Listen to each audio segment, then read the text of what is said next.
All right, we're gonna start up here on your unit. This is the tongue jack. It's got two switches here. One's the retract and extend for the jack. So if you press down on the extend button, it's gonna raise the front end up. If you press up on the switch, it's gonna raise the front end. It's gonna lower the front end. You've got a switch over here that's gonna turn your docking light on and off. That's for hooking up and disconnecting in the dark. Down below that, you've got your 7-way connector, which is gonna be what connects to your vehicle and its little saddle here. This connects to your vehicle and it provides you with charge to your battery. It also turns your running lights, your turn signals, and your brake lights and stuff like that on when you're connected to your truck. You've got two tow chains here on the side of the saddle. Those connect to your vehicle to create a secure connection between the unit and your truck. And then this little red one with the carabiner on it, this is your emergency breakaway cable. This goes to the same location as one of your hooks.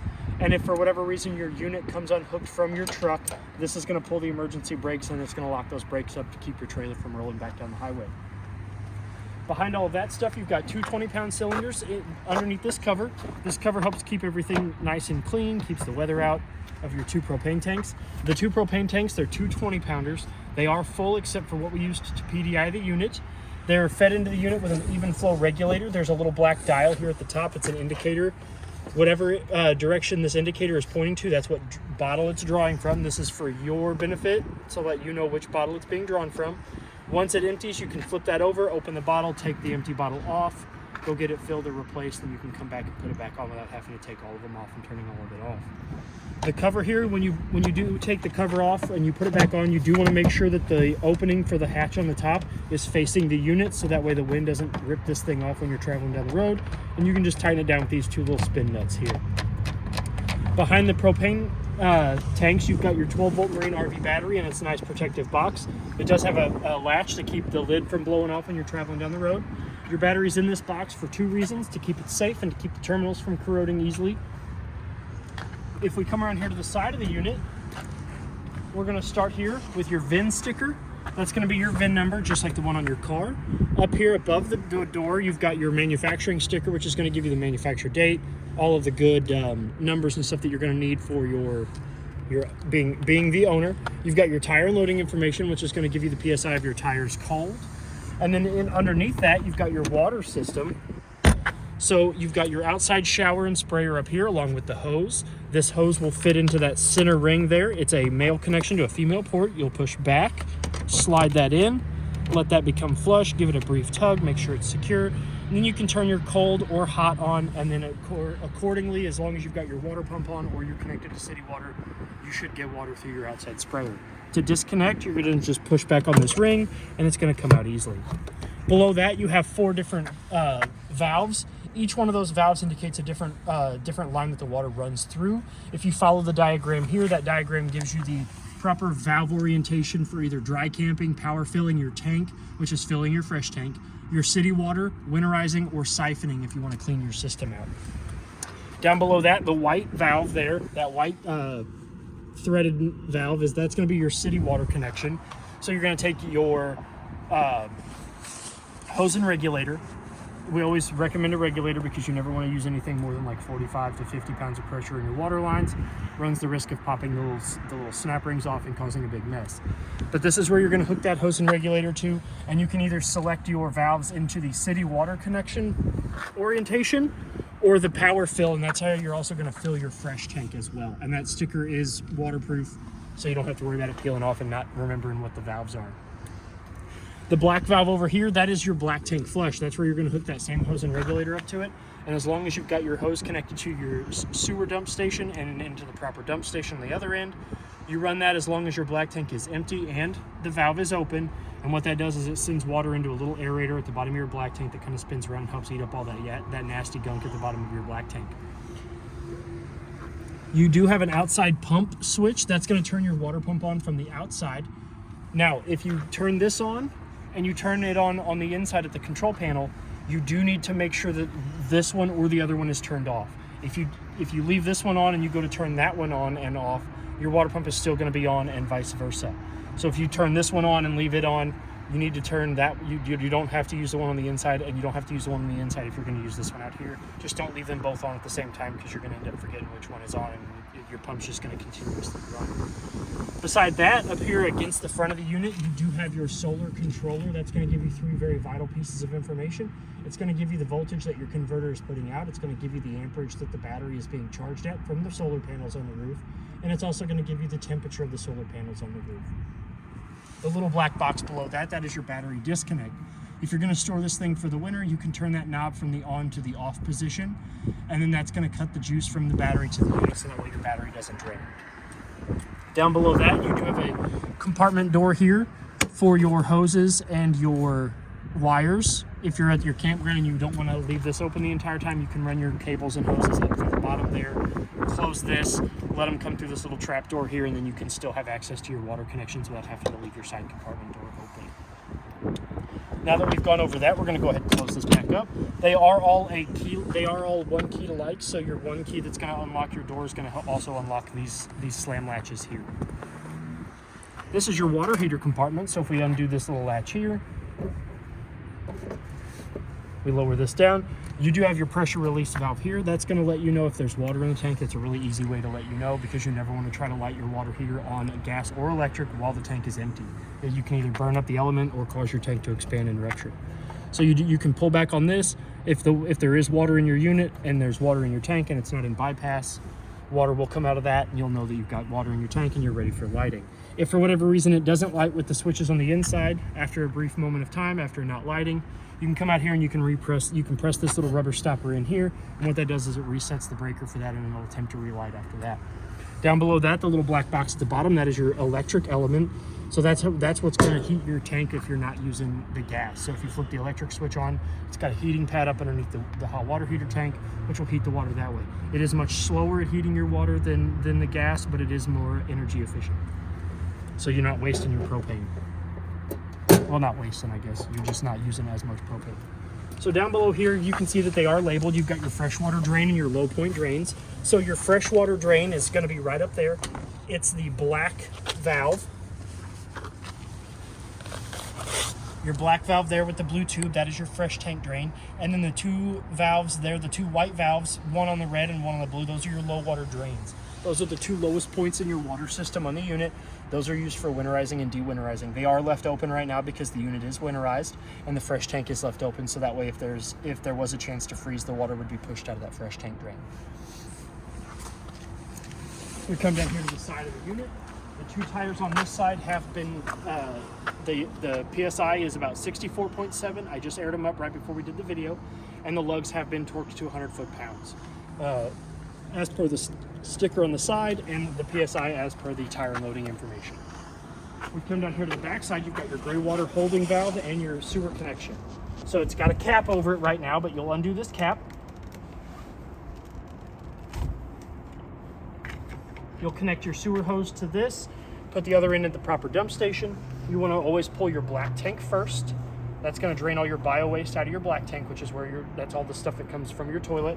And then your gray tank here, you'll pull that second, and then that gray tank, which is going to be your like your kitchen sink, your bathroom sink, and the shower, and that's going to help push all that bio waste out of this duct here, so that way you don't have to worry about it building up and getting yucky. When you're not using it, I always recommend to put the cap back on, just to kind of keep things from getting up in there.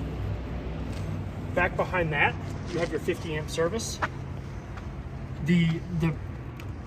This black ring here, to plug in and unplug, you want to, so if we're going to unplug it, we'll loosen this black ring up, we'll give it a 1/4 of a turn counterclockwise, and then we'll remove the short cord. To plug it in, you're going to push it in, you're going to meet the little L grooves with the little L prongs on the outlet, push it in, give it a 1/4 of a turn clockwise, make sure that this black ring is tight. What this black ring does is it creates a nice tight weatherproof seal that keeps anything in there from getting in there and shorting out your connection between your short cord and the outlet on the unit. When you're not using the short cord, you do want to make sure that the lid is over the outlet, and that also helps keep things from getting in there and corroding your outlet away. You do have a solar connection port there on the back, so if you have any like external solar you want to plug in, you can do it that way. Back on the back side of the vehicle, or the unit, you do have a license plate bracket there.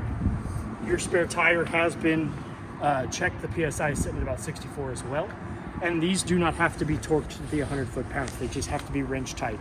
You don't have to torque them like you do the tires on your thing. They just have to be tight enough to keep that barrier from wiggling loose in your spare tire going down the road. So we'll come around to this side of the unit where all the good stuff is.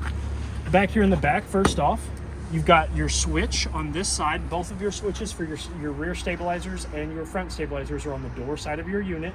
This switch here is going to lower the back stabilizer jacks. Those jacks are not for lifting and leveling the unit. They are for stabilizing only. You do not want to use them to help you level the unit. They're just to keep the camper kind of level while you're walking around and keep it from shaking and rocking around, okay? Go ahead, close that.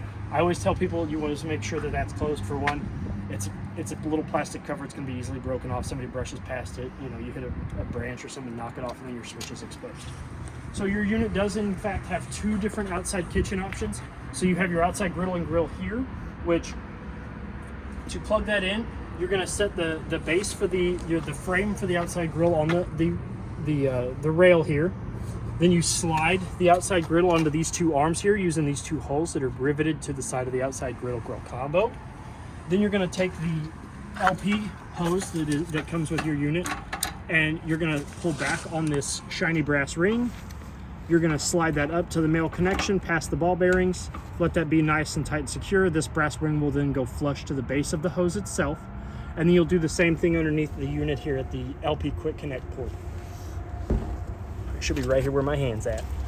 So yeah, so you'll do the same thing. You'll push the male end in. You'll depress this ring, expose the ball bearings, push this in, let it become nice and flush. Let this brass ring here kind of become flush with the exit of the Quick Connect. And then there's a valve here at the top that'll go from over here on the left, which means it's off, it's not drawing propane, to the front, which also locks the copper ring, which is now going to let the bottles up the front send propane down here to your outside griddle grill combo.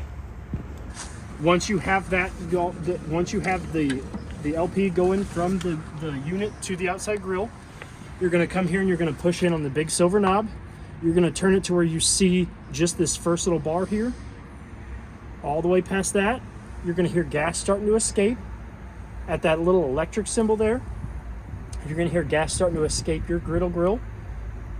Then you're going to click it. That whoosh, that initial whoosh, that was the sound of the gas coming through the burner and that sparker igniting that. Now it is windy out here, so it isn't going to stay lit, but if it doesn't light for whatever reason, you're doing that, hold it for about 3 to 5 seconds, let enough gas come out of that burner, and then attempt to light it. If it doesn't light that first time, turn it back to off and rinse and repeat that process until you hear that initial whoosh. That's my scientific word for the day, whoosh. I like it. You do have a table that sits up against the wall of the unit as well. It sits on the rail with the two hooks there. You do want to make sure that those go up and over and that the bottom teeth go up and under the rail. If not, you run the risk of your table falling off pretty easily.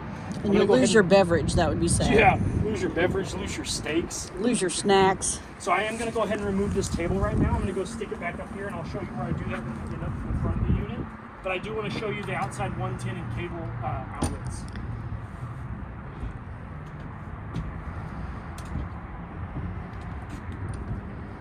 So behind that table, you do have a cable and satellite outdoor outlet, which is what you're going to hook a coaxial to in your television, and then you're going to get whatever TV services that are on the inside of the unit to the outside of the unit. To power that TV, you do have two outside 110 outlets down here. They are protected by the GFCI circuit, so that way if moisture gets in there, you don't have to worry about them shorting out the whole unit. You can just go and reset the GFCI breaker. You do have an external TV mount, so you can take the TV off of the wall in here if for whatever reason you want to watch TV outside. Take it off, slide it on, and you'll be able to watch TV out here as well. Next to that, you do have your furnace vent here. Cold air is going to go in the top, hot air is going to come out the bottom. So this does get hot enough when the furnace is on to curl hair in your arms, and it does get hot enough to scald you when you touch it. So if you have any young kids, loved ones, pets, or anything, they're going to be running around the outside of your unit when your furnace is on, I highly recommend that you tell them to stay away from this area here. Another good investment for your furnace vents are called mud dauber screens. They're two little domed vents that go over each one of these intake and exhaust, and they keep the mud daubers from going up in there and building nests. They're a quality investment. It's a $20 part to put over this, or it's like $100 and some odd to get to fish those bad boys out. Plus it's dangerous. Nobody likes anything that stings. Bad news for everybody. The two tires on this side have also been torqued. The lugs on those are at 100 foot-pounds, and the PSI has been checked, and those are about 64 PSI. You do have two outside Bluetooth speakers that are connected to the Jensen audio system, so These are Bluetooth, so that way you can hook your phone up to the stereo. You can listen to everything out here. It's also part of the sound system on the inside, so you can run your system out here and on the inside at the same time. You do have a stove vent up here that sits above the range on the inside of the unit. It has a little plastic flap in here that you do want to make sure is open before you turn that vent on. If not, you're not going to be sucking air anywhere. Now, when you're going into travel position, you do want to make sure that this vent flap is secured, and it does take a little bit of pressure to make sure that that's closed. But the only thing holding that little plastic flap in there is two little push pin size tabs. So if you're traveling down the road doing 65, 70 with this thing, the wind gets up underneath there and rips that out. Now you've got an exposed hole to the backside of your electronics above your stove. So you do want to make sure that you close that before you travel on down the road. Behind this side compartment door here, if we open that up, you do have a 12-volt fridge, which is only going to be powered on when the unit is plugged in. And if we pull this out, you've got a tabletop up here at the top, which this does remove. So you can use this, on the table that goes on that. It's a cutting board. You can flip it over. Take it out and wash it. Take it out and wash it. Underneath that, if you saw that burner, so this is an induction burner. It does come with a pan, which I've set up here so I can demonstrate. A fancy pan, man. So this pan is the only pan that's going to work on this. So you'll put whatever you're going to cook in this pan. You'll set it down. You'll see that the power button will start to blink. We'll turn that on. You'll see that it is now engaged, and then we'll hit this, and now it's going to get up to 390 Fahrenheit. So I'm not going to leave this on for very long because this does get hot enough to boil water, and I'm talking a rolling boil in a minute flat. With this pan on this burner, you can boil water even in 30-degree temperature today. You can boil water in a minute flat with this thing. So I wanted to keep this up here until I showed it to you, so I'm gonna go ahead and push that back in. You do have tongs that go with it. I'll set those back up there on the front side compartment when we get there. Again, all the slam latches are gonna be the same key entry as the one that unlocks your door. So you do have a light here underneath your steps, which once the steps are down, that'll kind of flow through the Palomino logo, and that'll kind of give you this nice blue ambiance when you're getting down and up your stairs. But before we get to the stairs in the inside of your unit, I want to go over this front compartment and the front switch to your stabilizer jacks. Again, these stabilizer jacks are not for lifting and leveling the unit. They are just for keeping it steady when you're walking around in it. So I'm going to lift this door up here. All of your side doors and all your outdoor side compartment doors are all held on by rare earth magnets, so you don't have to worry about them coming down and conking you in the noggin. So inside this compartment here, it is rather deep, so that way you can fit not only your grill, but the frame, the cord. These two handles here are your manual crank handles. You got this one here, for whatever reason, those switches on this side of the unit do not raise and lower your stabilizer jacks. You do have a 3/4 inch manual crank handle that you can use to raise and lower those jacks manually, which I hope it never comes to that. This manual crank handle here is for the slide. If for whatever reason your slide motor gives out and you need to manually either bring your slide back in or push it out, there is a small hole underneath the door and the light. And if you look in that hole, there's going to be a T-shaped bolt. There's a bolt with a T-shaped or with a rod going through it. You're going to align this handle here where that perpendicular rod goes into these two little grooves, and then you can use this handle to retract and extend out your slide manually if for whatever reason, God forbid, that motor gives out. And one of these works for the tongue jack as well, right? Yes, this one does. The 3/4 inch. So with that being said, you do have the cord that was plugged into the unit is not the cord. This is your 50 amp service cord right here. It's all nice and coiled up. I wanted to keep it out of the rain. You do have a nice nylon bag for the frame of your outside grill. And while we're in here, your side compartment has a 3-mode light: off, always on, and then towards you is motion sensor. So if you flip it towards you, that'll go off after this door closes. After about a minute, that'll go off, and then once you open it, it'll detect the light / the movement, and your light will come back on. Next, below that, you have one black light switch here. That turns on the docking lights, which is a strip of blue LEDs that sit directly above your tongue jack and your propane tanks to kind of help you see where your unit's at in the dark. And they're pretty. So we're going to go ahead and turn it off. Shut this. We'll go ahead and come inside. So this is what your door and handle are going to look like when you're in travel position. Once you get to your destination and you unhook, you're going to open the handle up, you're going to swing it out, it's going to rest in the little saddle. You're going to open the door up and you're going to make sure that the door goes all the way against the side of the unit.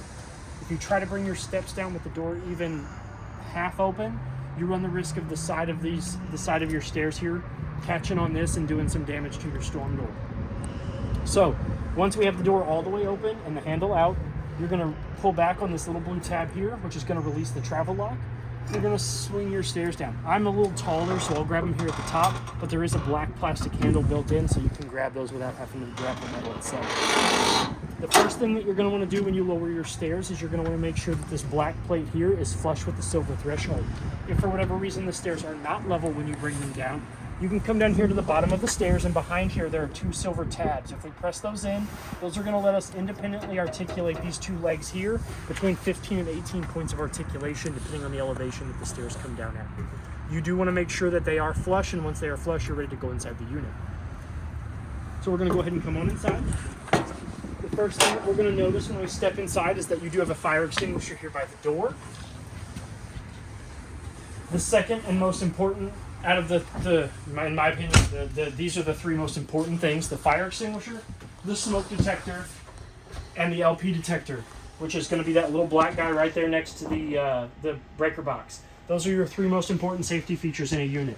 They recommend that you test those every 90 days, but I recommend testing them every time you're going to use your unit. It takes 10 seconds to test all 3 of them and look at your fire extinguisher just to make sure that they're still ready to go. It takes 10 seconds. That'll have a solid green light when you're good and it doesn't pick up any loose gas or loose carbon monoxide. The smoke detector you can test just like the one in your home. You press the button, it'll beep a couple times, and then it'll go off. And then your fire extinguisher has a date and a gauge on it to let you know that it either needs to be recharged or replaced. So now that we're done going over the safety features, we're going to go over the stuff here. You've got a closet here when we first walk in. Nice big lighted closet with a coat hanger. Nice ample amounts of storage. We'll go ahead and close that back up. Your unit is prepped for Wi-Fi, LTE, and internet, if that's something you want to get later on down the road. The next panel down here, this is your control panel. This is the brain of the unit. So you've got your battery button here. If we press that, it's going to show you that it is pumping 12.3. It's pumping a little bit more than that, but it's a full battery, but it is also plugged in. When we walked around, we saw that the unit was plugged in. So as long as it is plugged in, it is going to read full. If you want an accurate reading of your battery, you're going to make sure your battery disconnect is in the on position, and you're going to unplug it, and you're going to press this button here. That's going to give you an accurate reading of what your battery is putting out. Below that is your black tank button.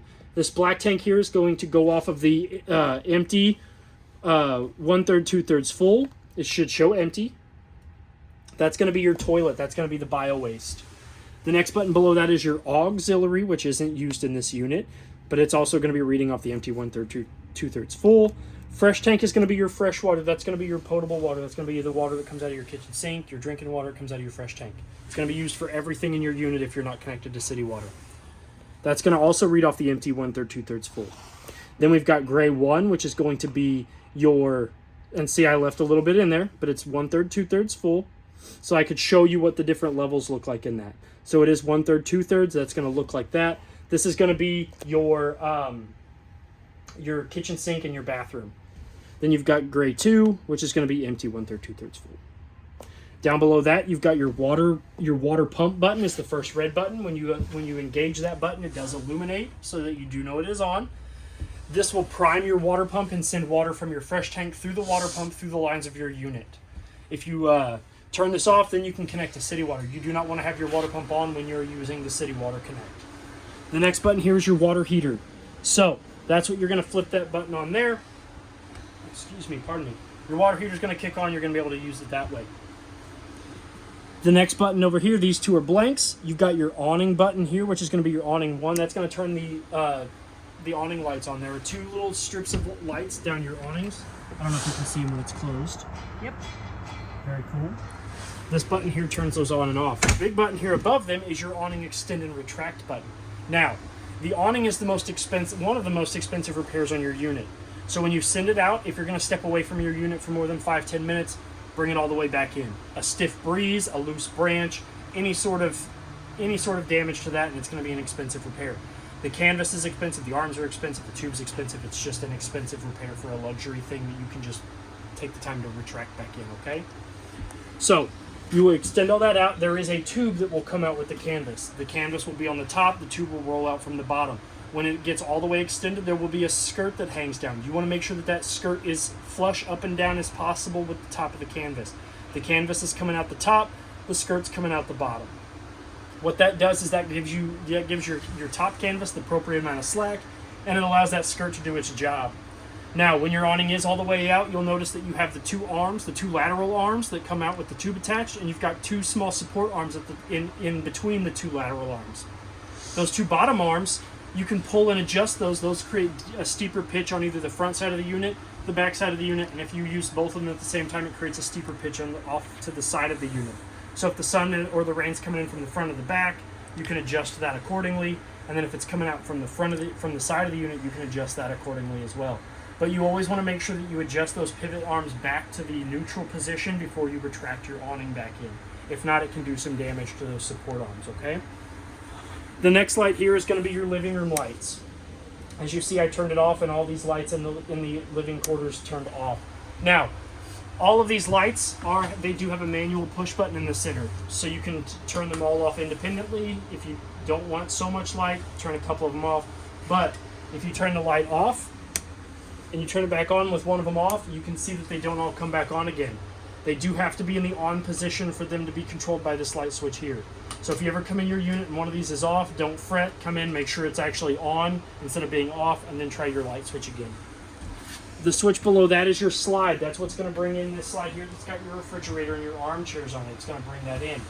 In is going to bring it in, out's going to bring it out. Once it gets all the way out, you're going to notice that it does sink a little bit into its spot, and then you'll hear the engine kind of stop, and then that's when you need to stop. You don't want to keep pressing in and out when that. These are all blanks here because you don't have more than one slide or one awning. Down below here is your in command.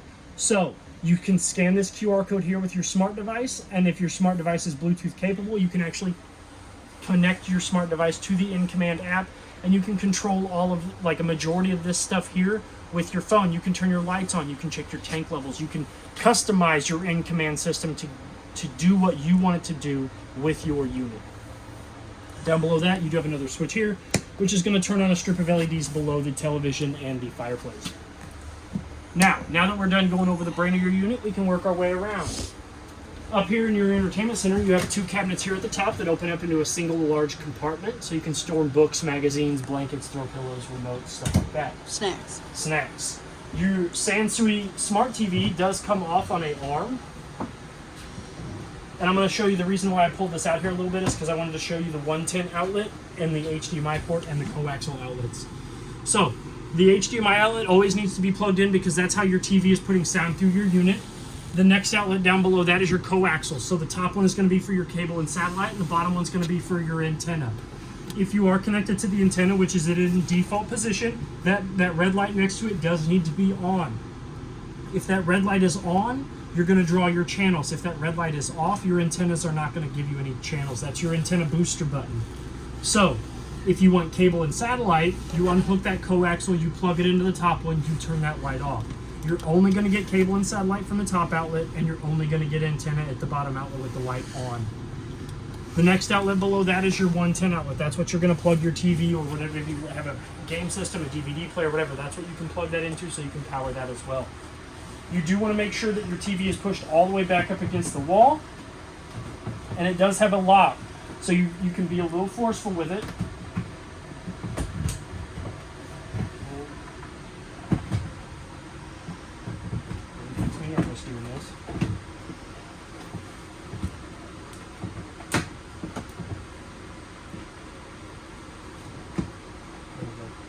But it is locked in travel position. It has a rod with a little C-clamp that will grab a hold of that bolt and then keep your TV secure while you're traveling down the road, okay? Down below that is your Jensen built-in stereo. That is going to have the white button there to the left. That is your power button. If we turn that on, it's going to wake the system up out of standby. It's going to go from having a clock to telling you what the radio station or whatever source of music is playing. You've got your tune and seek buttons through your radio stations. It allows you to pair your phone to it. It's got a built-in CD player with it, so you can play your audio, your own. You can program your phone to it. It also does have a USB port here So you can plug in like an MP3 player or like an auxiliary MP3, like in your car, you plug your USB in, you plug that to your phone, you should be able to transfer your music that way as well. It does have an auxiliary port here if you're a 90s kid like me. Go and turn that off. Woo, blowing around my face.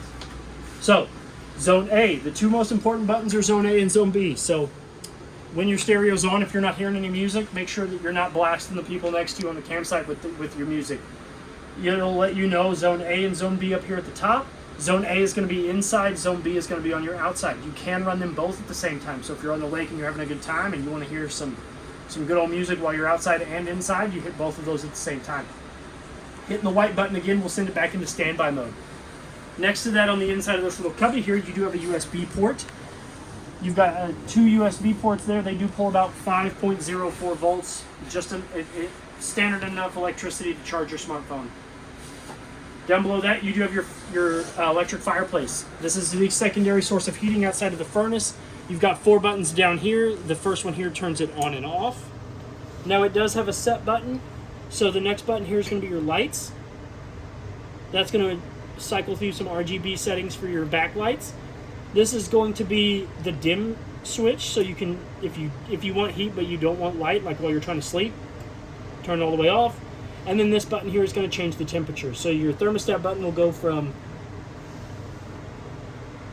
in increments of 1 degree all the way up to 99. Holy cow. And then it'll go on.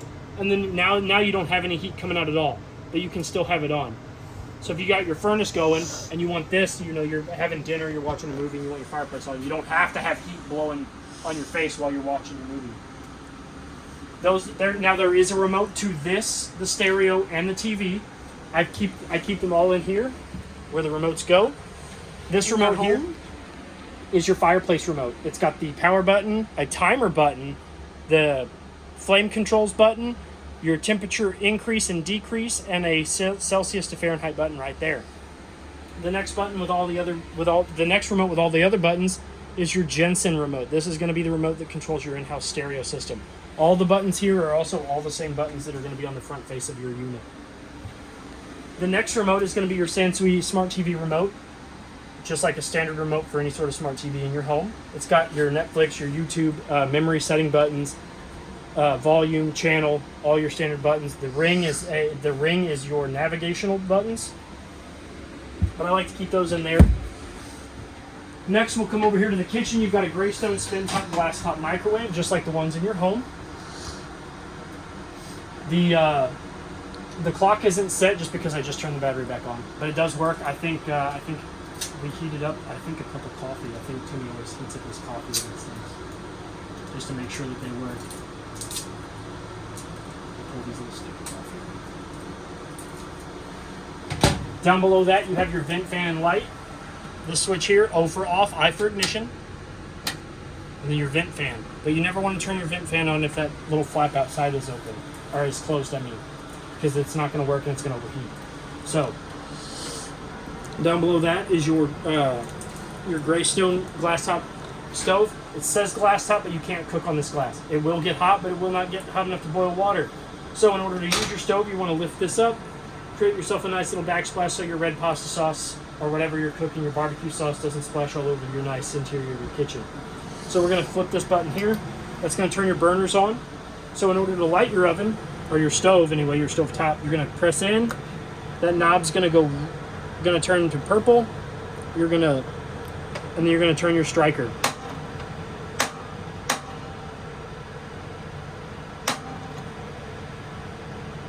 Once enough gas comes through the burner, you'll be able to ignite that. Hold it for about 3 to 5 seconds and let go. And then once you have one lit, the other two will follow in suit. It's always harder to light that first burner than it is the second two. And as you can see, and then when you're done, you just turn them down. Oven's the same way. You always want to make sure that your oven is open first before you attempt to light it. If you attempt to light it and leave the oven door closed, a gas buildup can happen and you can end up blowing the glass out the front of your oven. So you do want to push in, turn it to that light, that little flame symbol. That's going to light your pilot light. So then you turn the striker. If you can see it, I don't know if you can see the spark happening. We can.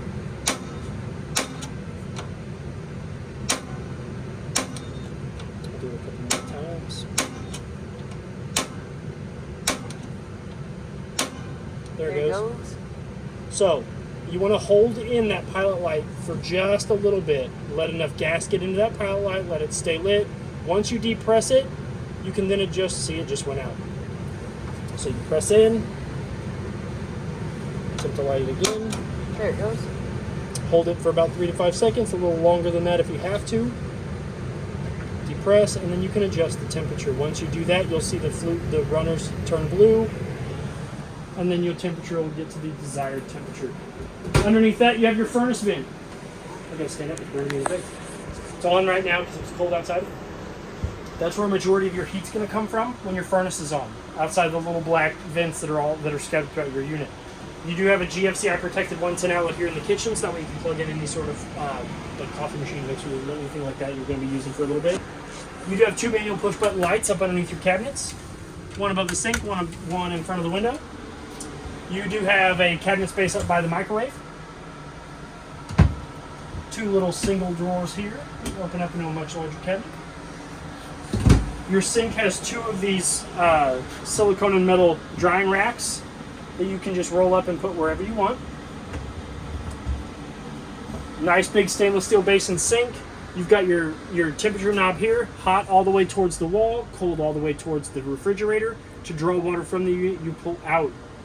Your sprayer, your nozzle / your faucet / sprayer does have an arm that can swing out of the way when you're ready to spray. It goes from standard faucet to sprayer, so you can clean your vegetables, your fish, your meat, your Spray dogs. your friends. Spray your friends.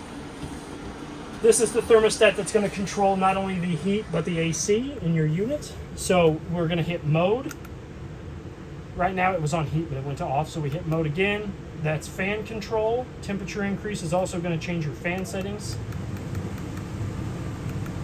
Cool is the snowflake with your temperature control here on the side.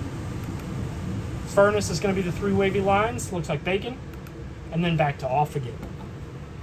Now you do have a second one of these in the bedroom, but that only controls the air conditioner, so it won't cycle through furnace and stuff like that. It'll just do your air conditioner. So if we come in here, I'm going to step in here, but I also wanted to show you. You do have a 110 outlet down there on the floor, and a furnace vent. So now that we're in here in the bathroom, pardon me, I'm going to take my hat off for a second. So now that we're in here in the bathroom, you do have a furnace vent in here as well as a large shower. You have your 2 handles there are hot on the left and cold on the right, as well as you have a button up there on the shower head itself that will cut the water flow from the shower head, so that way you don't have to turn your hot water off to get out to let somebody else in. You have a spot to sit in with 3 shelves to store your soaps and brushes and stuff. You've got a skylight to shower in the beauty of nature if you wanted to. You've got an AC vent up here in the ceiling. While we're in the shower, you do have a stopper that just fits down in there. For tiny baths. For tiny baths. The door, and pardon me if I get stuck in here because I'm terrible at these doors, but these doors you want to bring all the way over. They latch in. When you're inside the unit, you want to pull towards you. Good job. When you're outside the unit, when you're outside the shower, you want to push in towards the shower to get this open and closed. Yes. Your toilet is a 2-portion valve toilet. If you put your foot halfway down on the pedestal, your bowl will begin to fill with water, but the valve will not open. Then if you floor it, like you're doing, like Sammy Hagar says, I can't drive 55. You floor it, that will open the black tank valve to where all of your stuff can drain off into the black tank. Where it belongs. Where it belongs. You have 2 towel racks here. You have 2 large cabinet spaces there that open up.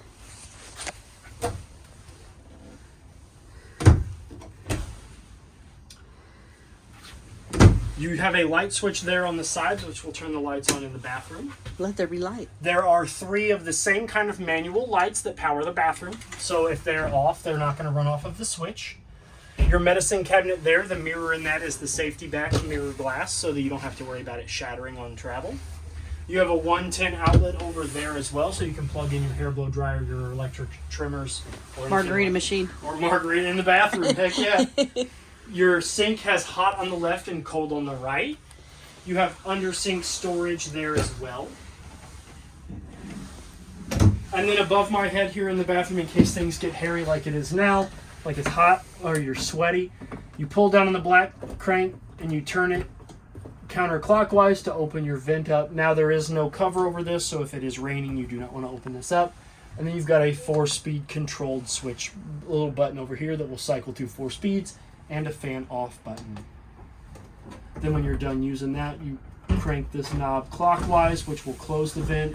Once you have it secured and closed, you push up on the black knob, and that locks that knob from being messed with from the until it's unlocked again. You have 2 AC vents in here in the bathroom. Next, we have the refrigerator. Now, so this is an Everchill dual opening refrigerator. So it does open from both sides. So if you're in the bathroom and you need something to drink, you can open it from this side. It does have its temperature control dial there on the back. 1 is going to be the warmest, 5 is going to be the coldest. Refrigerator works the same way. You come out of the bathroom, you need something to drink, you can open the refrigerator up here. It also has an LED indicator for the settings. 1 is going to be the warmest, 5 being the coldest. You can change that by hitting the set button, and you can turn your refrigerator on and off by holding that set button for 10 seconds. That will shut your refrigerator on and off. I always recommend that you turn that off when you're not going to be using your unit for very long. Or if you're not going to be using it for an extended period of time, turn that off. Now, this is your dry pantry cabinet. You do have a pantry station there. But before we go, oh yes, we should show the other side. If you're in the bedroom or the living quarters and you want to get into your refrigerator, you can open it from the other direction. Ooh. Now, as neat as that is, you cannot open the refrigerator up from both sides, or else the doors will come off of the refrigerator. I've done that a time or two. As have I. You go to show it, and you're like, here's the door to your freezer. We do recommend you make sure one side is closed completely before you open the other. Yes, and it's simple as, you get into the refrigerator, just take both hands, hear that latch, and then you're ready to open it from the other side if you want to. But it's cool to show off to your friends. It is neat. Unless you're like me and you're in the middle of a virtual and you pull the whole door off and you're just standing there like a goober. Or me taking pictures and doing the same. So you have the bottom portion of your pantry does not have a door, but it does have storage. You've got a storage door up here. This is your owner's bag there.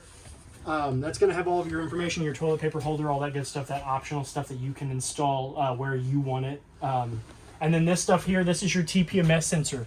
So what that is in those tires that we went over earlier, you have TPMS sensors. That's going to monitor the tire pressure for you. This screen here, it's already been programmed to the 4 tires on your unit and the spare. So what this is this goes in your vehicle with either the silicone mount here for your dash or the windshield where this will connect to and sit on your dash. It's got a 12-volt charger and a USB to USB micro cord to charge it while you're driving. But that keeps tabs on the tire pressure in your unit. And if your truck is equipped with TPMS sensors, you can program that to monitor those as well. So that way you can keep tabs of all the tire pressure and all the tires at all times. Now that we're done with that, we can move on to your armchairs. So the armchairs have 2 tables, so you can sit and watch TV and eat down here. They do fit into the cup holders on the sides of the unit. They do come out. They have a big enough square that they just fit down in the cup holder, and you can swivel them out of the way without having to ruin your cup holder because you still got one here on the side, as well as 2 in the middle. You do have a little light switch here to turn on a string of LEDs that run underneath each individual armchair, as well as a USB-C and USB outlet there, which also these actually pull about 5.12, which is just a little bit more than what it takes to charge your standard phone. So these will charge your phone really fast. You do have a wireless charging port there in the back. And on each outside arm here, you have a little black handle here that if you pull, that's going to recline out. Every time I do it on video, I always take my shins out from underneath me. But we're going to go ahead and turn those lights back off. Your windows behind the couch have a pull-down shade, which you just pull and set, and then once you're ready for it to go back up, you just give it a tug, it'll go back up. And then it has 2 manual lights above. And then to open your window, once the lights are on, you can push this down. The lights do not have to be on. I just realized that I may have said that in a way that made you think that the lights have to be on for your window to open. But it doesn't. So you pull down on this tab and then your windows can open. Screen can also be pushed to the side as well. And it's not labeled as a fire escape, but that window will actually work as a fire escape. And then the window on the side there has the same style of shade, But to open it, you have to pull on that black rectangle. You have to pull outward, and then the window can slide out that direction. You do have the same kind of window over in the kitchen as well. It's just a little bit larger. It does have that black rectangle that pulls out, and then the window will slide out. Now that we're done in the living quarters, we can move on to the bedroom. You have 2 large doors, so you can feel super important when you go to close yourself in at night. So you can be like, good night. Good night. Don't bother me. I love those. And then you can push them open. Now they do have to be locked into the open position for travel though. When they're all the way open, you do want to take these little nylon straps, put them on the travel locks, and then make sure that the lock is swiveled. Because if not, when you're traveling down the road, these are going to slam into each other, doing damage to them, the tracks, all that good stuff. Everything. It would be catastrophic. On the inside of the bedroom wall here, you have a thermostat which runs the air conditioner up in the ceiling of the master bedroom, which again, it only runs the air conditioner.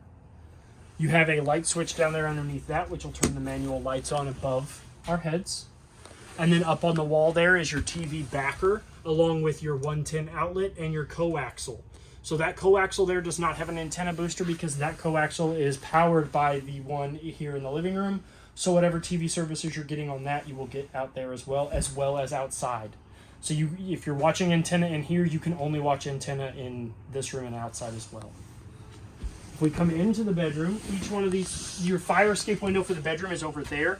You're going to lift that red lever up and out of its seat. And then you can push that outward. And then to get all the way out, you just push that all the way out, pull the screen out with the little red tab, and then go out preferably feet first. And when you're done, you turn the lever to its seat. This window here is just like the one in the kitchen, where you pull back on the black rectangle and the window slides all the way open. Now on either side of the master bed, you do have 2 closets. If we open them up, they have a hanging rod so you can hang up your nice clothes. And then down below that, they do have a cutout. So if you have a CPAP machine or you want to store your phone in there or anything, or like your wallet or your catch-all, you can do that. Behind the master bed there, you have on either side, you do have a 110 outlet, and whoever gets that side actually has a USB port. So you have to fight for whoever wants to sleep over there. Up above the headboard, you do have 2 manual push button lights. They are not powered by a switch of any kind. They are only manual push buttons. And then you do have a shaded window here in the front that opens up so you can see whatever is front of the unit.